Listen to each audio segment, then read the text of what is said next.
sini udah ada nih gambar yang harus Sobat Wisma Bakti tebak.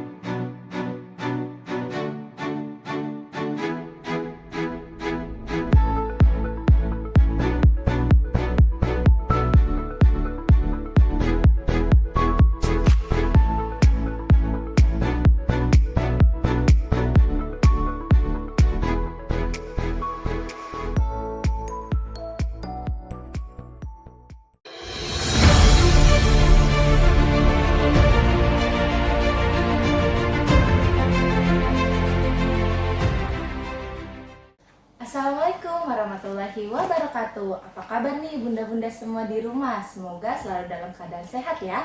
Amin, amin ya robbal alamin. Sebelumnya perkenalkan dulu, nama saya Erafika Valendesagi. Nah, kita di sini akan bicara, ngobrol-ngobrol santai nih dalam acara ngobrol santai dengan tema yaitu deteksi dini gangguan bahasa dan bicara pada anak usia 0 sampai 5 tahun. Nah, sebelumnya nggak lengkap dong rasanya kalau misalkan kita sudah punya materi tapi tidak ada narasumbernya. Di sini saya sudah kedatangan narasumber yang luar biasa pada hari ini. Kita sambut Ika Karunia Purnamasari. Halo Vika. Halo kakak, apa kabar hari ini? Alhamdulillah sehat. Vika gimana? Sehat? Alhamdulillah sehat juga nih. Mudah-mudahan para bunda hebat di rumah semua juga sehat ya. Amin, amin ya robbal alamin. Nah, bunda-bunda nih, karena kita ini berteman ya, rekan sejawat, jadi biar ngobrolnya terasa lebih santai, kita panggilnya kakak aja ya, dan nama gitu ya bunda-bunda ya. Oke, kak, sebelumnya nih, untuk materi kali ini apa sih yang bunda-bunda ini harus tahu nih intinya gitu loh kak. Baik, kenapa deteksi dini dirasa penting untuk para orang tua? Jadi begini para bunda hebat, karena kan kadang kita sebagai orang tua ada rasa was-was. Kira-kira anak saya sesuai nggak ya dengan lingkungan sekitarnya atau bisa berkomunikasi dengan teman sebayanya? Nah, dari sinilah makanya dirasa penting deteksi dini ini yang akan saya jabarkan dari usia per bulan sampai tahapan true speech, karena di situ adalah fase krusial dalam tumbuh kembang anak dalam proses berbicara. Nah, sebelum kita masuk ke materinya, nih saya sudah dapat nih satu kiriman surat yang nanti akan saya bacakan ya. Oke, saya buka dulu ya suratnya. Saya baca dulu ya kak. Oke. Nah, Bekasi 15 Januari 2022. Sobat Wisma Bakti di Bekasi. Halo Sobat Wisma Bakti, perkenalkan, aku yang selalu menemani Sobat Wisma Bakti selama 13 tahun ini. Sayangnya aku belum pernah dekat dengan Sobat Wisma Bakti selama ini. Karena aku harus mencari ilmu di luar sana, aku pengen sekali temenin kalian, tetapi aku belum mengurus keberangkatan ke Bekasi. Insya Allah aku mau pulang ke Bekasi bulan Februari tahun 2022. Sebelum aku temenin kalian, aku punya teka-teki untuk Sobat Wisma Bakti.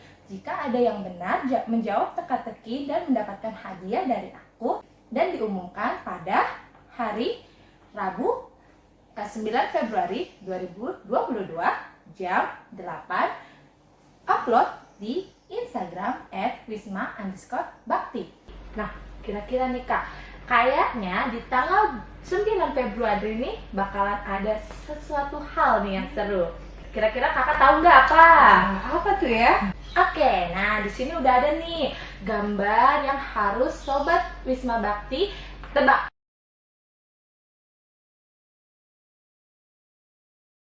Nah, kira-kira ini gambar apa ya?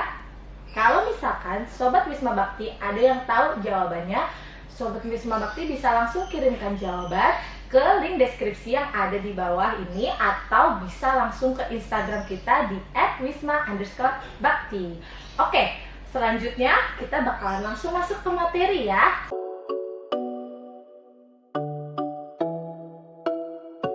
Jangan lupa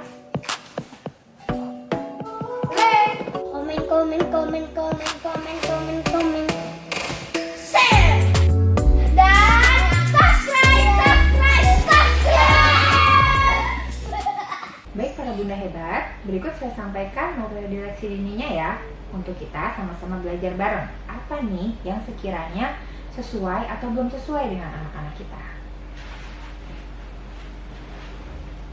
Baik para bunda hebat, sekarang kita lanjut aja langsung ke materinya ya.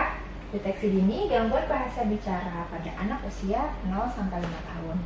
Perkembangan bahasa dan bicara anak berdasarkan usia anak dapat dibagi pada beberapa tahapan. Yang pertama adalah tahap refleks vocalization. Ini terjadi di antara 0 sampai 1,5 bulan. Apa sih contohnya? Kayak bayi itu ketika lahir kan suka nangisnya oma, oma. Nah, itu adalah refleks vocalization. Kemudian pada tahapan babbling. Babbling itu seperti baba baba ba, mama mama mama, papa papa papa. Nah, di sini memang sudah mulai ngoceh tuh konsonan vokal. M dan A, P dan A atau B dan A. Gitu ya. Nah, pada tahapan selanjutnya pada usia 6 sampai 9 bulan adalah tahap laling, di mana di sini setelah muncul feedback auditory. Apa sih feedback auditory itu? Feedback auditory adalah anak-anak mulai menyadari bunyi-bunyi yang diproduksi, ya. Nah, di sini juga para bunda hebat harus lebih aware, terutama untuk anak-anak yang mengalami gangguan pendengaran. Biasanya tahapan ini tidak ada, ya. Nah, tahapan selanjutnya adalah tahap ekolali. Ini berlangsung di antara usia 9 sampai 12 bulan. Di mana pada tahap ini anak sudah mulai meniru kata-kata yang dia copy dari para orang dewasa. Diimitasi dengan penggunaan gestur badan juga biasanya. Selanjutnya adalah tahapan true speech atau kata bermakna. Ini berlangsung antara usia 12 sampai 18 bulan. Nah, pada tahapan inilah para bunda harus lebih aware. Apakah anak-anak bunda sudah sesuai dengan tahapannya atau sudah mencapai tahapan early words-nya? Apabila belum, segera konsultasikan ke klinik tumbuh kembang atau ahli tumbuh kembang. Baik, saya kembalikan kepada Mbak Vika.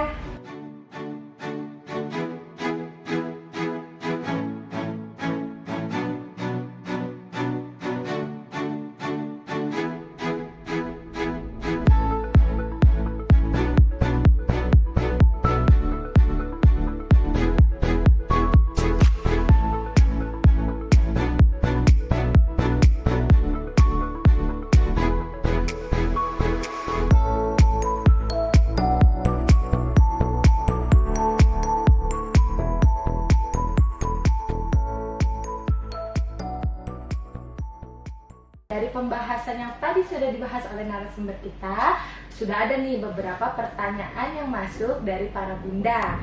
Pertanyaan pertama datang dari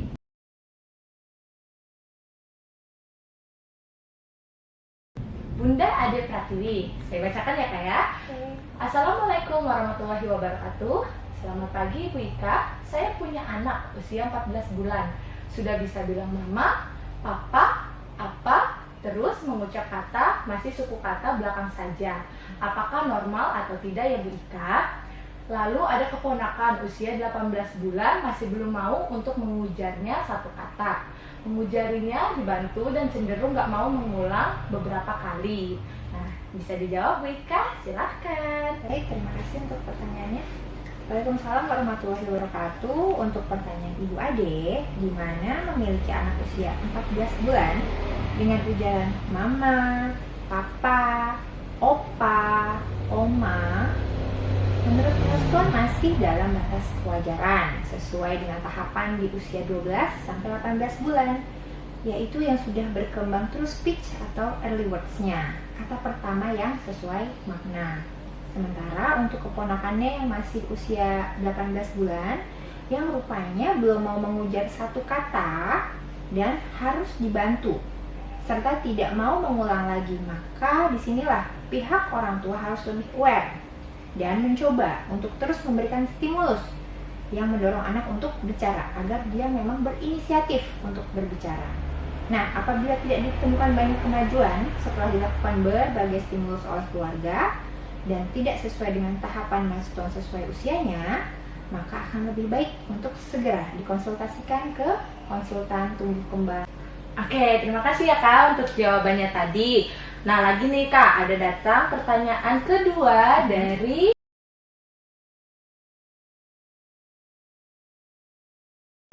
Bunda Sri Agustina. Bagaimana cara utama untuk mengetahui bahwa si anak mengalami keterlambatan dalam bicara serta cara mengatasinya? Yang kedua, apakah keterlambatan bicara dipengaruhi oleh keturunan? Misal, orang tua si anak salah satunya semasa kecil juga mengalami keterlambatan dalam bicara. Silakan dijawab, Kakak. Baik, terima kasih Mbak Vika. Nah, untuk mengetahui apakah anak mengalami keterlambatan bicara, Bunda Hebat bisa melakukan deteksi terlebih dahulu ya, melalui milestone yang saya sediakan pada tahapan bahasa dan bicara. Nah, dari situ apakah sudah sesuai dengan usia seharusnya sehingga dapat dilakukan observasi secara mandiri. Di mana apabila di lingkungan sekitar pun ada anak yang sebaya, apakah si anak sudah mampu melakukan interaksi atau komunikasi yang dapat dimengerti oleh teman-teman sebayanya juga.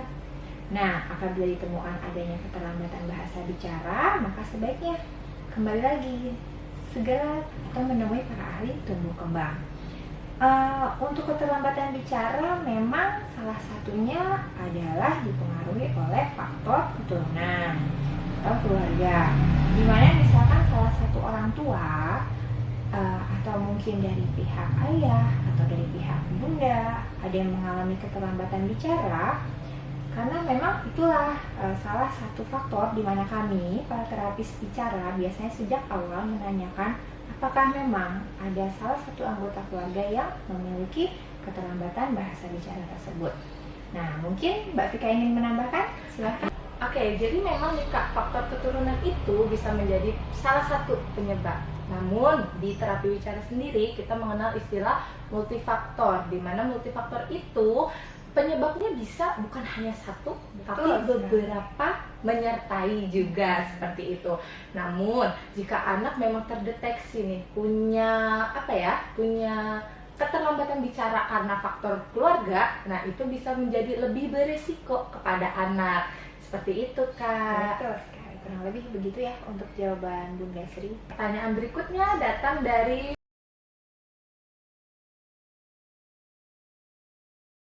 Mama Fatih. Nah, pertanyaannya, di usia berapa anak bisa dikatakan speech delay? Apa saja gejalanya? Silakan Kakak. Baik, saya mencoba menjawab pertanyaan Mama Fatih ya.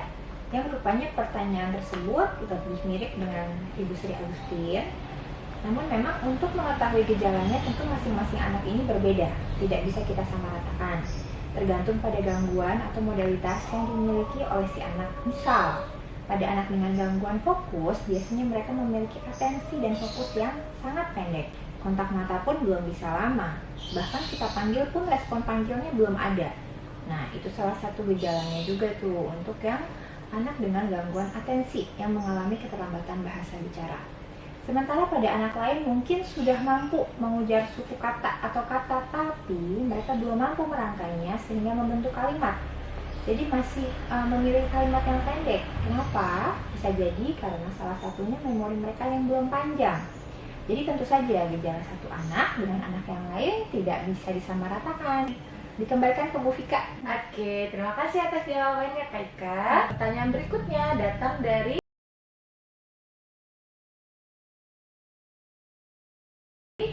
Mama Arjuna. Mama Arjuna nanya nih, anak saya kalau disuruh mengerti kadang berbicara itu spontan, kalau disuruh mengulang tidak mau. Itu gimana tuh Kak? Baik, untuk pertanyaan dari Bunda Arjuna, nah di sini untuk definisi mengerti yang seperti apa dulu nih, karena memang kan mengerti ini banyak dan luas ya. Apakah mengerti dengan gestur atau sudah paham perintah verbal? Misalnya kalau gestur tuh jadi ada bantuan dari visual tangan atau gerakan, atau memang sudah paham dengan perintah verbal saja. Karena pada sebagian anak yang mengalami keterlambatan bicara memang ditemukan hanya berbicara spontan saja nih, ya Vika ya? Iya betul. Jadi saat mereka memang butuh aja tuh pasti ngomong. Iya, Hanya benar. butuh aja. Tapi kalau memang sehari-hari belum keluar bahasa bicaranya. Nah, biasanya ini ditemukan pada anak yang mengalami gangguan fokus atau atensi. Mungkin Ibu Vika ingin menambahkan? Oke, jadi memang seperti ini ya Bunda ya. Ada beberapa anak itu kita perlu perhatikan dulu nih Kak. Apakah anak itu memang tidak mau mengulang apa yang kita minta, atau dia tidak paham dengan perintah mengulangnya itu. Makanya memang lebih efisien sebenarnya untuk memberikan anak pertanyaan-pertanyaan itu dibandingkan anak diminta untuk mengulang kata. Seperti itu sih Kak gitu. Pertanyaan terakhir nih Kak datang dari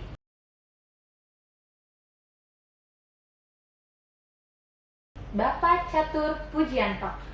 Pertanyaannya, tips apa saja yang bisa kita lakukan di rumah untuk melatih anak-anak agar mudah berkata-kata? Silakan Kakak. Baik, untuk pertanyaan Bapak Catur ya, seperti yang kita ketahui di awal kehidupan seorang anak, kemampuan anak untuk berbicara dan mengeluarkan kata-kata sangat dipengaruhi oleh interaksi dengan orang dewasa, di mana semakin sering orang tua mengajak anak untuk berbicara atau memberikan respon saja seperti tersenyum atau mengangguk, tertawa atau menyapa, dapat mendorong si anak ini untuk lebih serius mengeluarkan bicaranya, untuk lebih berusaha dan berinisiatif untuk mengeluarkan suaranya. Nah, dari suara itu sehingga muncullah mengucapkan suku kata hingga kalimat. Jadi, kalau diuraikan langkahnya, hal-hal yang mempermudah anak belajar merangkai kata adalah pertama, interaksi langsung atau tatap muka, di mana anak belajar mengenai ekspresi muka dari tatapan muka yang dilihatnya. Kemudian yang kedua, kalimat yang diucapkan oleh orang tua itu harus sederhana. Kalimat yang cukup terdiri dari 2 atau 3 kata saja. Kemudian selanjutnya adalah konkret. Konkret adalah di mana kata baru langsung tersebut diasosiasikan dengan benda asli atau gambar atau bahkan merasakan langsung sensasinya. Kemudian yang keempat, kontekstual, di mana ketika mempelajari kata kerja, orang dewasa langsung mempraktekkan kalimat tersebut dan memberitahukan anak apa sih situasi yang telah dikerjakannya. Kemudian yang kelima, tematik. Tematik itu akan lebih mempermudah anak. Tematik itu adalah satu tema, misalnya tema buah-buahan, atau tema hewan, tema kendaraan, dan yang terakhir berulang. Jadi kata-kata tersebut kita ajarkan secara berulang dan terus-terusan. Oke, nah tadi kan sudah dijelaskan ya tips-tipsnya, bagaimana sih caranya supaya anak lebih mudah untuk berbicara. Nah, supaya lebih jelas nih Kak, gimana kalau misalkan kita praktekin aja supaya bunda-bunda di rumah tuh bisa jauh lebih paham. Pertama nih, interaksi langsung. Interaksi langsung tuh kayak apa sih Kak contohnya? Nah, interaksi langsung itu adalah tatap muka. Jadi aku melihat Vika di sini. Oke. Sekarang tatapan langsung, terus ada ekspresi juga di sini. Apakah tersenyum atau misalnya marah. Jadi kita mengenalkan emosi. Oke. Dan itu penting ya Kak ya? Nanti Oke. kadang kan mereka agar lebih paham Oke. emosi-emosi yang mereka rasain. Oke. Kemudian yang kedua. Yang kedua tuh Kak. Oke, kalimat yang diucapkan harus sederhana. Oke. Jadi misalkan mau makan atau adik mau makan. Oke. Ketiga nih ada konkret.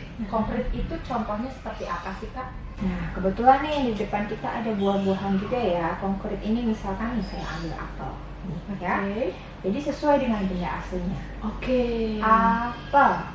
Atau mungkin ketika seperti kita lagi praktek itu kan hanya ada kartu, karena Oke. tidak mungkin kan membawa semua benda-benda ini Ya. ke ruang bicara. Jadi inilah kan orang tua di sini tuh memperkenalkan dengan benda aslinya. Apel. Oke, jadi memang itu lebih mempermudah ya Kak ya, jika dengan benda asli atau dengan kartu bergambar. 4 ada kontekstual. Kontekstual itu seperti apa tuh Kak? Nah, konteks itu secara umum kan mempelajari kata kerja ya. Jadi misalnya ini kan tadi kita apel ya, makan apel. Lalu langsung tuh orang tua memperagakan makan Oke. apel. Nah, mungkin langsung selanjutnya aja ya. Langkah selanjutnya adalah tematik atau sesuai dengan tema. Karena kebetulan kita nih di sini sudah disediakan nih ada buah-buahan lengkap ya. Nah, jadi anak-anak bisa kita minta untuk mengujarkan sesuai dengan apa yang dia lihat. Ada pisang. Ini apa Bu Vika? Strawberry. Kemudian apa Ibu Vika ini? Pir. Nah, jadi inilah maksud dari tematik. Kemudian selanjutnya adalah berulang. Kata-kata tersebut diujarkan secara berulang agar anak-anak lebih ngeh ya, Oke. lebih paham. Ya. Kurang lebih seperti itu, Bu Vika. Oke, itu tadi nih Bunda tips-tips yang sudah diberikan oleh narasumber kita.